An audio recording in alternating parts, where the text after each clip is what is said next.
നമസ്കാരം. Panayanarkavu grand masters അക്കാഡമിയുടെ മറ്റൊരു video ക്ലാസ്സിലേക്ക് സ്വാഗതം. ഈ ക്ലാസ്സിൽ നമ്മൾ ചർച്ച ചെയ്യുന്നത് +2 മാത്തമാറ്റിക്സ് ആണ്. അതിലെ 5ാമത്തെ ചാപ്റ്ററായ കണ്ടിന്യൂറ്റി ആൻഡ് ഡിഫറൻഷ്യബിലിറ്റിയുമായി ബന്ധപ്പെടുന്ന 4ാമത്തെ ടോപ്പിക്കായ 5.4 എക്സ്പോണൻഷ്യൽ ആൻഡ് ലോഗരിതമിക് ഫങ്ഷൻസിന്റെ തിയറി പോർഷൻ ആണ് നമ്മൾ ഈ വീഡിയോയിൽ ഡിസ്കസ് ചെയ്യുന്നത്. നോക്കാം. 1ാമത്തെ point, the function f of x is equal to b raised to x where b greater than 0 is called the exponential function. അപ്പോൾ ഏത് രൂപത്തിൽ വരുന്ന ഫംഗ്ഷനെയാണ് എക്സ്പോണൻഷ്യൽ ഫംഗ്ഷൻ എന്ന് വിളിക്കുന്നത് എന്ന് ചോദിച്ചാൽ f of x is equal to b raised to x. ഇതിൽ b പൂജ്യത്തിനേക്കാൾ വലുതായ ഒരു number, that means b is a positive number. ഈ രൂപത്തിൽ വരുന്ന ഫംഗ്ഷനുകളെ വിളിക്കുന്ന പേരാണ് exponential function. Second point, the domain of exponential function is capital R, that means the real numbers. അതായത് ഈ എക്സ്പോണൻഷ്യൽ ഫംഗ്ഷന്റെ ഡൊമൈൻ മീൻസ് ഇതിനകത്തിലെ എക്സിന് കൊടുക്കാവുന്ന വിലകൾ ചേർത്തുണ്ടാക്കുന്ന സെറ്റിനെ വിളിക്കുന്ന പേരാണ് ഡൊമൈൻ. ഡൊമൈൻ എന്ന് പറയുന്നത് ആർ ആണ്. R means real number set. 3ാമത്തെ point, range of exponential function is the set of all positive real numbers. ഇനി ഇതിന്റെ റേഞ്ച്, അതായത് എക്സിന് വിലകൾ കൊടുക്കുമ്പോൾ എഫ് ഓഫ് എക്സിന് കിട്ടുന്ന വിലകളെ ചേർത്തുണ്ടാക്കുന്ന സെറ്റിനെ വിളിക്കുന്ന പേരാണ് റേഞ്ച്. റേഞ്ച് എന്ന് പറയുന്നത് set of all positive real numbers ആണ്. അതിനെയാണ് നമ്മൾ സിമ്പലിൽ r+ എന്ന് എഴുതുന്നത്. അടുത്തത്, the point 0, 1 always lie on the graph of the exponential function. Exponential ഫംഗ്ഷന്റെ ഗ്രാഫിൽ ഉറപ്പായും ഉണ്ടാകുന്ന ഒരു പോയിന്റ് ആണ് 0, 1. എന്താണ് ഈ 0, 1 എന്ന് പറയുന്ന പോയിന്റിന്റെ പ്രത്യേകത? അതിന്റെ എക്സ് കോർഡിനേറ്റ് 0 ആണ്. ഒരു പോയിന്റിന്റെ എക്സ് കോർഡിനേറ്റ് 0 ആണെങ്കിൽ അതിന്റെ അർത്ഥം ആ പോയിന്റ് y ആക്സിസിലായിരിക്കും. ദാറ്റ് മീൻസ് എക്സ്പോണൻഷ്യൽ ഫംഗ്ഷന്റെ ഗ്രാഫ് y ആക്സിസിലെ 1ലൂടെയാണ് എല്ലായ്പ്പോഴും കടന്നു പോകുന്നത്. 5ാമത്തെ പോയിന്റ് പറഞ്ഞിരിക്കുന്നത്, the exponential function is always an increasing function. F of X എന്ന് പറയുന്ന ഫംഗ്ഷൻ എല്ലായ്പ്പോഴും ഒരു ഇൻക്രീസിംഗ് ഫംഗ്ഷൻ ആയിരിക്കും. ഈ വാക്ക് അടുത്ത ചാപ്റ്ററായ ആപ്ലിക്കേഷൻസ് ഓഫ് ഡെറിവേറ്റീവിലെ ഒരു ടോപ്പിക്കിൽ നിങ്ങൾക്ക് increasing function, strictly increasing function, decreasing function, strictly decreasing function, അപ്പോൾ അവിടെ വിശദമായി നമുക്ക് ഇവരെ പരിചയപ്പെടാനുണ്ട്. ഓക്കെ. അടുത്തത്, the graph of exponential function approaches the X axis in the second quadrant but never touches it. ബോർഡിൽ നിങ്ങൾക്ക് എക്സ്പോണൻഷ്യൽ ഫംഗ്ഷന്റെ ഗ്രാഫ് കാണാൻ പറ്റും. ഈ ഗ്രാഫിൽ ഇത് ആണ് നമ്മുടെ സെക്കൻഡ് ക്വാഡ്രന്റ്. എക്സ്പോണൻഷ്യൽ ഫംഗ്ഷന്റെ ഗ്രാഫ് സെക്കൻഡ് ക്വാഡ്രന്റിൽ വെച്ച് എക്സ് ആക്സിസിനോട് വളരെ വളരെ അടുത്ത് വരുന്നതായി നിങ്ങൾക്ക് കാണാൻ പറ്റും. But never touch it. പക്ഷെ അത് ഒരിക്കൽ പോലും ആരെ ടച്ച് ചെയ്യില്ല, ആരെ കൂട്ടിമുട്ടില്ല, എക്സ് ആക്സിസിനെ കൂട്ടിമുട്ടില്ല. അടുത്തത്, F of X equal 10 raised to x is called the common exponential function. f of x is equal to 10 raised to x. That means ഈ b യുടെ സ്ഥാനത്ത് 10 വന്നാൽ ഈ ഫംഗ്ഷനെ വിളിക്കുന്ന പേരാണ് കോമൺ എക്സ്പോണൻഷ്യൽ ഫംഗ്ഷൻ. അടുത്ത, the function f of x is equal to e raised to x. b യുടെ സ്ഥാനത്ത് e വന്നാൽ അതിനെ വിളിക്കുന്ന പേരാണ് natural exponential function. Natural exponential function. അപ്പൊ നിങ്ങൾക്ക് ഒരു ഡൗട്ട് ഉണ്ടാകും, എന്താണ് ഈ equal 1 + 1/1 factorial plus 1/2 factorial plus 1/3 factorial etcetera എന്ന് പോകുന്ന ഒരു കോൺസ്റ്റന്റ് ആണ് ആരെന്ന് പറയുന്നത്? ഇ എന്ന് പറയുന്നത്. ഓക്കെ. അടുത്തതായി നമ്മൾ പരിചയപ്പെടാൻ പോകുന്നത് ഹെഡിങ്ങിലെ 2ാമത്തെ ഫംഗ്ഷനായ ലോഗരിതമിക് ഫംഗ്ഷനെ കുറിച്ചാണ്.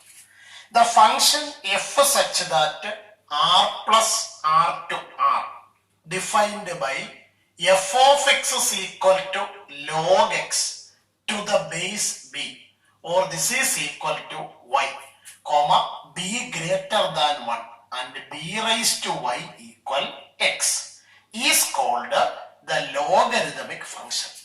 അപ്പോ ആർ പ്ലസിൽ നിന്ന് എന്താണ് ഈ ആർ പ്ലസ്?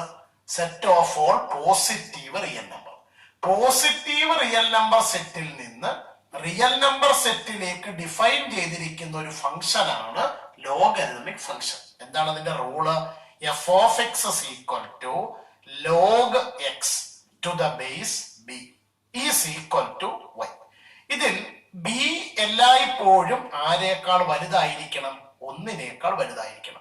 ഇനി എക്സും വൈയും ബിയും തമ്മിലുള്ള ബന്ധം എന്ന് പറയുന്നത് b raise to y equal x ആയിരിക്കണം. ഈ ഫംഗ്ഷനെ വിളിക്കുന്ന പേരാണ് ലോഗരിതമിക് ഫംഗ്ഷൻ. അടുത്തത് ഇഫ് ബി ഈക്വൽ 10, അപ്പൊ f of x is equal to log x to the base 10 ആയിട്ട് മാറുമല്ലോ. ഇതിനെ വിളിക്കുന്ന പേരാണ് കോമൺ ലോഗരിതം എന്ന് വിളിക്കും. Common logarithm. അടുത്തത് if b equal e, f of x is equal to log x to the base e ആയിട്ട് മാറും. ഇതിനെ വിളിക്കുന്ന പേരാണ് നാച്ചുറൽ ലോഗരിതം എന്ന് വിളിക്കും. Natural logarithm. ചില ടെക്സ്റ്റ് ബുക്കുകളിൽ നാച്ചുറൽ ലോഗരിതത്തിനെ എൽ എൻ കൊണ്ട് ഡിനോട്ട് ചെയ്യാറുണ്ട്. That is log x to the base e നമുക്ക് ln of x എന്ന് ഡിനോട്ട് ചെയ്യും. അടുത്തത് the range of logarithmic function is r. Logarithmic ഫംഗ്ഷന്റെ റേഞ്ച് എന്ന് പറയുന്നത് ക്യാപിറ്റൽ ആർ ആയിരിക്കും. അടുത്തത് the point 1 0 always lie on the graph of logarithmic function. Logarithmic ഫംഗ്ഷന്റെ ഗ്രാഫിലെ ഒരു പോയിന്റ് ആണ് ആരെന്ന് പറയുന്നത് 1 0. അതായത് ലോഗരിതമിക് ഫംഗ്ഷന്റെ ഗ്രാഫ് വരച്ചാൽ അത് കടന്നു പോകുന്ന ഒരു പോയിന്റ് ആണ് 1 0. അടുത്തത് the logarithmic function is always an increasing function. Logarithmic function എല്ലായ്പ്പോഴും ഒരു ഇൻക്രീസിംഗ് ഫംഗ്ഷൻ ആയിരിക്കും. അടുത്തത് the graph approaches the y axis in the 4th quadrant but never meet it. Logarithmic ഫംഗ്ഷന്റെ ഗ്രാഫ് 4ാമത്തെ ക്വാഡ്രന്റിൽ വെച്ച് y ആക്സിസിനോട് വളരെ വളരെ അടുത്ത് വരുന്നുണ്ട്. പക്ഷെ അത് ആരെ കൂട്ടിമുട്ടുന്നില്ല? y ആക്സിസിനെ കൂട്ടിമുട്ടുന്നില്ല. ഇനി the graph of f of x is equal to e raised to x and f of x is equal to log x. ഇവരുടെ രണ്ടുപേരുടെയും ഗ്രാഫ് ആണ് തന്നിരിക്കുന്നത്. These two curves are the mirror images of each other reflected in the line y equal x. ഈ Edakkode daughter ഇട്ട് വരച്ചിരിക്കുന്ന ലൈനാണ് y is equal to x. ഇവിടെ നിങ്ങൾ ഒരു കണ്ണാടി വെച്ചിട്ട് ആ കണ്ണാടിയിലേക്ക് y equal e raised to x ന്റെ ഗ്രാഫ് വരച്ചെടുത്ത് അത് തിരിച്ചിപ്പുറത്തോട്ട് വെക്കുന്നതാണ് ആരുടെ ഗ്രാഫ് എന്ന് പറയുന്നത്? y is equal to log x ന്റെ ഗ്രാഫ്. ഇത് പിന്നീട് നിങ്ങൾ വിശദമായിട്ട് ഇൻവേഴ്സ് ട്രിഗണോമെട്രിക് ആയിട്ട് പഠിക്കും. സൈൻ എക്സിന്റെ ഗ്രാഫിൽ നിന്ന് എങ്ങനെയാണ് സൈൻ ഇൻവേഴ്സിന്റെ ഗ്രാഫ് ഉണ്ടാക്കുന്നത്, കോസ് എക്സിന്റെ ഗ്രാഫിൽ നിന്ന് എങ്ങനെയാണ് കോസ് ഇൻവേഴ്സിന്റെ ഗ്രാഫ് ഉണ്ടാക്കുന്നത്.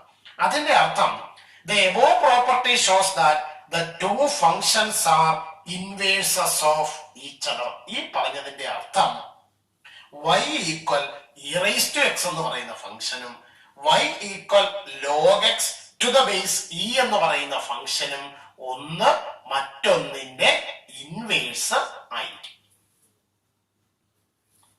അടുത്തതായി നമ്മൾ പരിചയപ്പെടാൻ പോകുന്നത് some properties of logarithmic function. ഒന്ന്, log p to the base a equal log p to the base b divided by log a to the base b. ഈ റൂളിനെ വിളിക്കുന്ന പേരാണ് ബേസ് ചേഞ്ചിങ് റൂള്. രണ്ടാമത്തെ, log of P Q. P Q means P into Q, അവരുടെ product, to the base B equal log P to the base B plus log Q to the base B. അതായത് രണ്ട് നമ്പറുകളുടെ പ്രോഡക്റ്റിന്റെ logarithm കണ്ടുപിടിക്കാൻ പറഞ്ഞാൽ നിങ്ങൾ ഓരോന്നിന്റെ ലോഗരിതവും പ്രത്യേകം കണ്ടുപിടിച്ചിട്ട് അതിന്റെ സമ്മ എടുത്താൽ മതി. മൂന്നാമത്തേത്, log p raise to n to the base B equal n log P to the base b. ഈ റൂളിനെ വിളിക്കുന്ന പേരാണ് പവർ റൂള്. നാലാമത്തെ, log of x by y to the base b equal log x to the base b minus log y to the base b. Already നമ്മൾ പഠിച്ചിട്ടുള്ള രണ്ട് റിസൾട്ടുകൾ കൂടി ഒന്ന് മെൻഷൻ ചെയ്യുന്നു. d by dx of e raised to x equal e raised to x. അടുത്ത d by dx of log x equal 1 by x. ഇനി അതൊരു കാര്യം നിങ്ങൾ ശ്രദ്ധിക്കേണ്ടത്, ഈ ലോഗരിതമിക് ഫംഗ്ഷനുമായി ബന്ധപ്പെട്ട് പറഞ്ഞ റൂളുകൾ നിങ്ങൾക്ക് ഒരല്പം കോംപ്ലിക്കേറ്റഡ് ആയിട്ട് തോന്നാം. അതിന്റെ കാരണം ഒരു 10 വർഷങ്ങൾക്ക് മുമ്പ് കേരള ഹയർ സെക്കൻഡറിയിലെ +1കാർക്ക് ലോഗരിതവും അതുമായി ബന്ധപ്പെട്ട ഓപ്പറേഷൻസും ഒക്കെ ഒരു ചാപ്റ്ററായി തന്നെ പഠിക്കാനുണ്ടായിരുന്നു. പക്ഷെ ഇപ്പോ കുറച്ച് നാളുകൾക്ക് ശേഷം ആ ചാപ്റ്റർ നിലവിൽ സിലബസിലില്ല. കാരണം ഇപ്പൊ നിങ്ങൾ ലോഗരിതം ഉപയോഗിച്ച് ചെയ്യേണ്ടുന്ന എല്ലാ ക്രിയകളും സയന്റിഫിക് കാൽക്കുലേറ്റർ ഉപയോഗിച്ച് ചെയ്യുന്നത് കൊണ്ട് ഇപ്പൊ നിങ്ങൾക്ക് ലോഗരിത ടേബിളുമായി ബന്ധപ്പെട്ട കാര്യങ്ങൾ അത്ര ഡീറ്റെയിൽ ആയിട്ട് പഠിക്കാനില്ല. അതുകൊണ്ടാണ് നിങ്ങൾക്ക് ആ ലോഗരിതത്തിന്റെ റൂളുകൾ ഒരല്പം കോംപ്ലിക്കേഷൻ ആയിട്ട് തോന്നുന്നതിന്റെ കാരണം. അപ്പോൾ ഈ വീഡിയോ ഡിസ്കസ് ചെയ്ത എക്സ്പോണൻഷ്യൽ ആൻഡ് ലോഗരിതമിക് ഫംഗ്ഷന്റെ തിയറി നിങ്ങൾക്ക് മനസ്സിലായി കാണുമെന്ന് പ്രതീക്ഷിക്കുന്നു. നന്ദി, നമസ്കാരം.